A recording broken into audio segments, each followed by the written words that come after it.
Welcome to Bunny's Bites.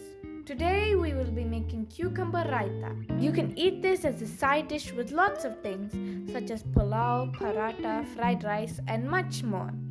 You can even eat it on its own.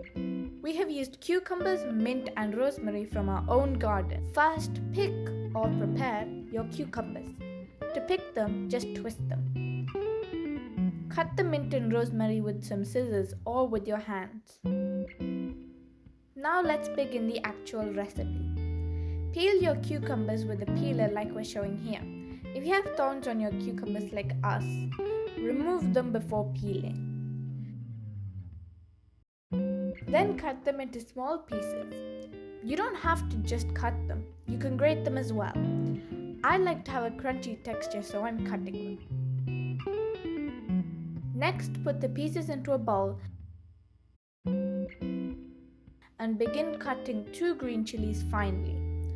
These are completely optional. You can avoid them if you don't want it to be too spicy. Add these to the bowl. After that, cut a handful of mint into small pieces and add them to the bowl as well. Mint goes very well with cucumbers. Next, add in a pinch of salt, half teaspoon cumin powder and half teaspoon black peppercorn powder. Add in 1 cup of curd or plain yogurt. Mix this until well combined.